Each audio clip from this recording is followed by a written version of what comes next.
ඔයාගේ ජීවිතේ අවුරුදු 3ක් 5ක් නැත්නම් 10ක් එකම මිනිසෙක් එක්ක එකට හීන දැකලා එකට ප්ලෑන් ගහලා එකපාරටම ඒ මිනිස්සයා ඔයාව දාලා ගියාම මොකද වෙන්නේ කියලා ඔයා දන්නවද? ඔයාට දැනෙන්නේ නිකන් ආදරයක් නැති වුණා වගේ නෙවෙයි නේද? ඔයාට දැනෙන්නේ ඔයාගේ අත් කකුල් කපලා දැම්මා වගේ. එහෙමත් නැත්නම් ඔයාගේ මුළු අනාගතයම කවුරු හරි හොරකම් කළා වගේ මහා විශාල හිස්කමක් නේද? ගොඩක් අය ඔයාට කියයි කාලයත් එක්ක ඔක්කොම හරියයි ඕක අමතක කරලා දාන්න කියලා.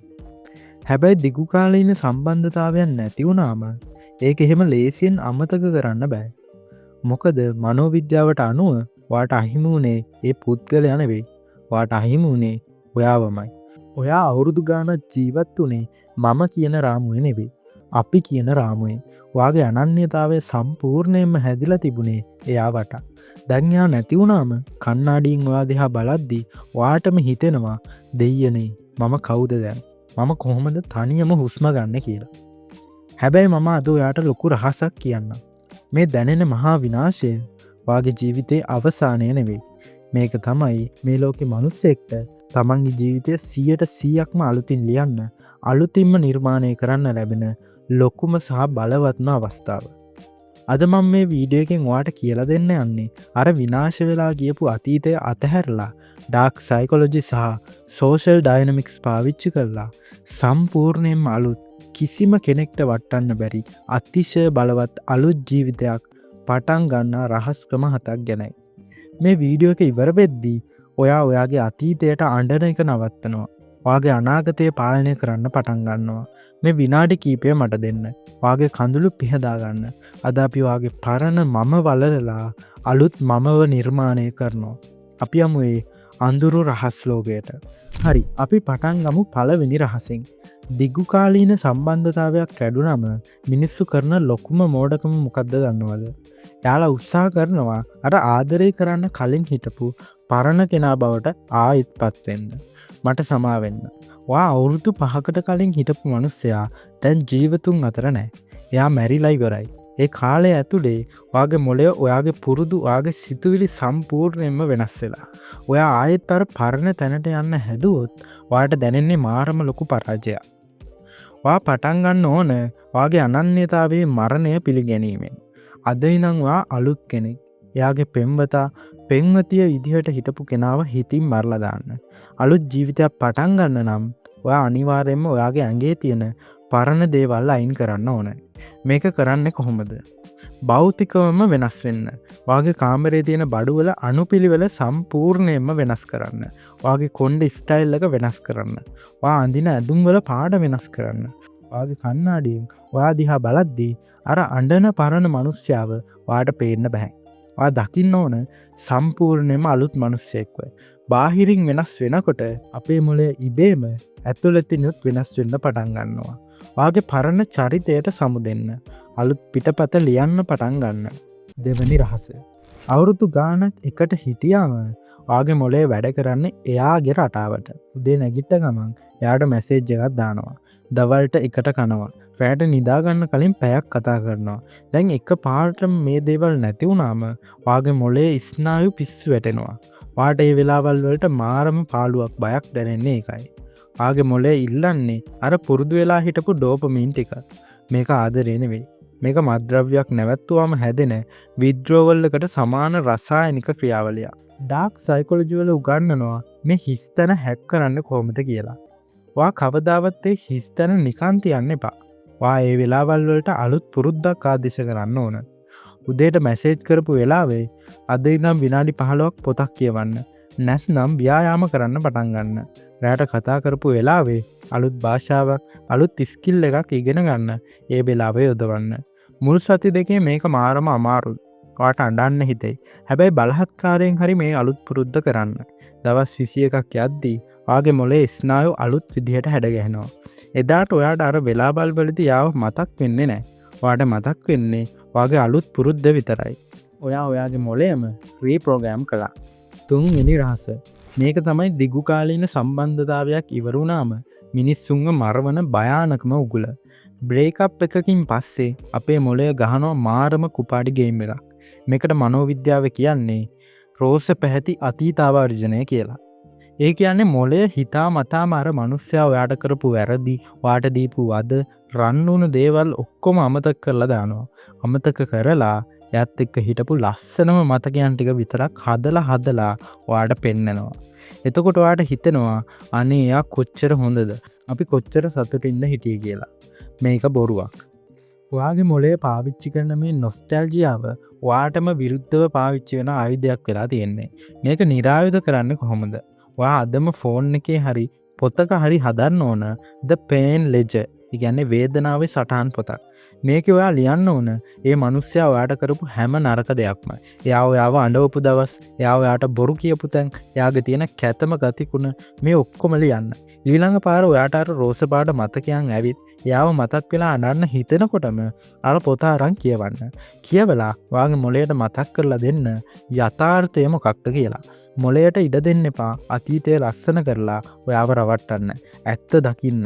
එතකොට බන්ධනයෙන් නිදහස් වෙනවා. 4 වෙනි රහස.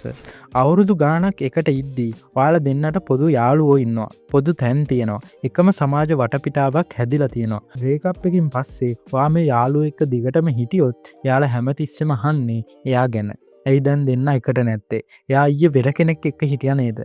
මේ වචන වලින් ඔයාගේ තුවාලේ ආයෙත් පෑරෙනවා. ඔයාට අලුත් ජීවිතයක් පටන් ගන්න ඕන නම් ඔයා අනිවාර්යයෙන්ම සමාජීය පිරිසිදු කිරීමක් කරන්නම ඕනේ. අඩුම තරමේ මාස 6කටවත් ඔයා අර පොදු යාළුවන්ගෙන් ඈත් වෙන්න ඕන. සමහර විට ඒකෙන් යාළුවෝ තරහ වෙයි. හැබැයි මේ වෙලාවේ ඔයාට වැදගත්ම ඔයාගේ මානසික සෞඛ්‍යය මිසක් අනුන්ගේ සතුට නෙවෙයි. ඒ වගේම එයාගේ සෝෂල් මීඩියා අන්ෆ්‍රෙන්ඩ් කරන්න, බ්ලොක් කරන්න. සමහරු හිතනවා මම බ්ලොක් කළොත් එයා හිතයි මම දුර්වලයි. මට තාම එයා ගැන ෆීලිංස් තියෙනවා කියලා. කාටවත් ඔප්පු කරන්න යන්න එපා. ඔයා ශක්තිමත් කියලා. ඔයාගේ හිතට වද දෙන දේවල් ඔයාගේ ඇස් ඉස්සරහින් අයින් කරලා දාන්න. ඔයා ගෝස් ප්‍රොටෝකෝල් එකකට, ඒ කියන්නේ අවතාරයක් වගේ නොපෙනී යන තත්ත්වයකට යන්න. අලුත් මිනිස්සු ආශ්‍රය කරන්න. අලුත් තැන් වලට යන්න. පරණ ලෝකේ කිසිම සෙවණැල්ලකට ඔයාගේ අලුත් ලෝකෙට එන්න ඉඩ දෙන්න එපා. 5 වෙනි රහස. දිගුකාලීන සම්බන්ධතාවයක් කැඩුණු ගොඩක් අය ඒ පාළුව දරාගන්න බැරුව ඉක්මනටම වෙන අලුත් කෙනෙක්ව හොයාගන්නවා. මේක තමයි ඔයාගේ අලුත් ජීවිතයේ ආරම්භයේදීම ඔයාට කරගන්න පුළුවන් ලොකුම විනාශය. ඔයා තුවාල වෙලා ඉන්න වෙලාවක ඒ තුවාලට උඩින් ප්ලාස්ටරයක් කලවනවා වගේ වැඩක් අලුත් සම්බන්ධයකට යනවා කියන්නේ. ඇතුලෙන් තුවාලේ ඕජස් ගන්නවා. ඔයා අලුත් මනුස්සයාගෙන් හොයන්නේ අර පරණ කෙනාගේ සෙවණැල්ල. ඒකෙන් අන්තිමට ඔයාටත් අර අලුත් මනුස්සයාටත් දෙන්නටම රිදෙනවා. බලවත් මනුස්සෙක් කවදාවත් එහෙම කරන්නේ නැහැ. එයා පාවිච්චි කරන්නේ the anti rebound rule. ඔයායි හුදකලාවට ඒ හිස්තැන්ට බය වෙන්න එපා. ඒක ඇතුළට යන්න. තනියම ඉන්න. තනියම ෆිල්ම් බලන්න. තනියම කෑම කන්න යන්න. තනියම ජීවත් වෙන්න පුරුදු වෙන්න. ඔයාට තනියම ඉඳලා සතුටු වෙන්න බැරි නම් ලෝකෙ කිසිම කෙනෙක්ට බෑ ඔයාව සතුටු කරන්න. මේ තනිකම කියන ගින්දර ඇතුලේ ඔයා මාස කිහිපයක් පිච්චුනාම ඔයාගේ ඇඟේ තියෙන ඔක්කොම දුර්වලකම්, අනුන් මත යැපෙන ගතිගුණ පිච්චිලා අළු වෙලා යනවා. ඔයා එළියට එන්නේ තමන්වම පාලනය කරගන්න පුළුවන් කාටවත් යටත් වෙන්නේ නැති යකඩයක් වගේ මිනිස්සෙක් වෙලා. හිස්තැනක් ආවම ඒක පුරවන්න දගලන්න එපා. ඒ හිස්තැන ඇතුලේ මාලිගාවක් හදන්න. 6 වෙනි රහස. ඔයා මෙච්චර කල් ජීවත් වුණේ රොමෑන්ස් ෆිල්ම් එකක. ඒ ෆිල්ම් එකේ ප්‍රධාන චරිත දෙකක් හිටියා. දැන් අනිත් චරිතයේ ෆිල්ම් එක දාලා ගියා. ඉතින් ඔයාට හිතෙනවා ෆිල්ම් එක ඉවරයි කියලා නේද? නෑ. ෆිල්ම් එක ඉවර නෑ. අද ඉඳන් ෆිල්ම් එකේ ජොන්ර් එක වෙනස් වෙනවා. මේක දැන් රොමෑන්ස් එකක් නෙවෙයි. මේක the hero's journey. ඒ කියන්නේ වීරයෙකුගේ ගමන. එහෙමත් නැත්නම් ඔයාගේ විලන් ඔරිජින් ස්ටෝරි එක. අද ඉඳන් මේ කතාවේ එකම එක ප්‍රධාන චරිතයයි ඉන්නේ. ඒ තමයි ඔයා. අර දාලා ගියපු මිනිස්සයා ඔයාගේ කතාවේ ප්‍රධාන චරිතය නෙවෙයි. එයා නිකන් අමතර චරිතයක් විතරයි. එයාගේ කොටස ඉවරයි. එයා ගියා. ඔයාගේ මුළු ෆෝකස් එකම දැන් හැරෙන්න ඕන ඔයා දිහාට. ඔයාගේ ඉලක්කය මොකක්ද? ඔයාගේ බිස්නස් එකද? ඔයාගේ අධ්‍යාපනයද? ඔයාගේ ෆිට්නස් එකද? මුළු ලෝකෙම කරකැවෙන්නේ ඔයා වටා කියලා හිතන්න. ඔයා කණ්ණාඩිය ඉස්සරහට ගිහින් කියාගන්න මගේ කතාවේ වීරයා මම. මාව බේරගන්න වෙන කවුරුත් එන්නේ නැහැ. මම මාව බේරගන්නවා. ඔයා මේ මේන් කැරක්ටර් එනර්ජි එකකින් වැඩ කරන්න ගත්තම ඔයාගේ ජීවිතේට මාරම ගැම්මක් එනවා. අතීතය ගැන දුක් වෙන එක නැවතිලා අනාගතය ගැන මහා ලොකු ආශාවක් ඔයාගේ ඇඟට එනවා. 7 වෙනි සහ අවසාන රහස. මේක තමයි අලුත් ජීවිතයක් පටන් ගන්න කෙනෙක්ගේ අවසාන ඉලක්කය විය යුත්තේ. The law of unrecognizability. හඳුනාගත නොහැකි වීමේ නීතිය. අවුරුදු ගානක් ඔයා එක්ක හිටපු කෙනා හිතන් ඉන්නවා එයා ඔයාව 100%ක් දන්නවා කියලා. එයා දන්නවා ඔයා අඬන විදිය, ඔයා අඳින විදිය, ඔයා හිතන විදිය. හැබැයි ඔයාගේ ඉලක්කය වෙන්න ඕන තව අවුරුද්දකින් හරි අවුරුදු දෙකකින් හරි අර මිනිස්සයා ඔයාව පාරේදී දැක්කොත් එයාට ඔයාව අඳුර ගන්න බැරි වෙන තරමට ඔයා වෙනස් වෙන එක. ඔයාගේ පෙනුම විතරක් නෙවෙයි. ඔයාගේ කතා කරන විලාසය, ඔයාගේ ආත්ම විශ්වාසය, ඔයා ඉන්න සමාජ මට්ටම, ඔයාගේ සාර්ථකත්වය මේ හැමදේම අර පරණ මිනිස්සයාට හිතා ගන්නවත් බැරි තරම් ඉහළට යන්න ඕන. එයා ඔයා දිහා බලලා හිතන්න ඕන දෙයියනේ මේ මම දාලා ගියපු කෙනාමද? මෙයා කොහොමද මෙච්චර බලවත් උනේ කියලා. හැබැයි මතක තියාගන්න. ඔයා මේ වෙනස කරන්නේ එයාට පේන්නවත්, එයාගෙන් පරිගන්නවත් නෙමෙයි.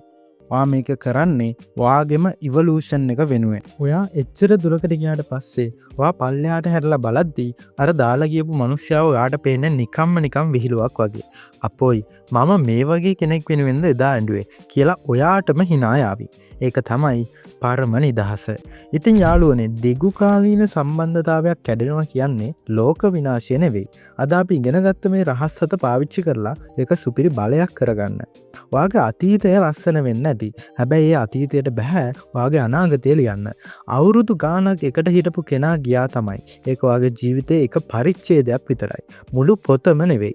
අද ඉඳන් කඳුළු පිහදා ගන්න. ඔයා අනන කාලේ ඉවරයි. දැන් ඔයා අලුත් කතාව ලියන කාලේ පටන් අරන් දෙන්නේ. මේ වීඩියෝ එකෙන් ඔයාගේ ඇතුලේ නිදාගෙන හිටපු යෝධයා ඇහැරුණා නම් මම මගේ අලුත් ජීවිතය ගොඩනගනවා කියලා ඔයා තීරණය කළා නම් පහලින් I am reborn කියලා කමෙන්ට් එකක් දාන්න. මම බලනවා කී දෙනෙක් තමන්ගේ අතීතය අතහැරලා අනාගතය අල්ලගන්න ලෑස්තිද කියලා. මේ වගේ ජීවිතය දිනන මිනිස්සුන්ගේ මනස කියවන සයිකොලොජි රහස් දැනගන්න මගේ channel එක subscribe කරන්න. ඔයාගේ යාළුවෙක් අදත් අවුරුදු ගානක ආදරයක් කඩා වැටිලා අඬ ඉන්නවා නම් මේ වීඩියෝ එක එයාට යවන්න.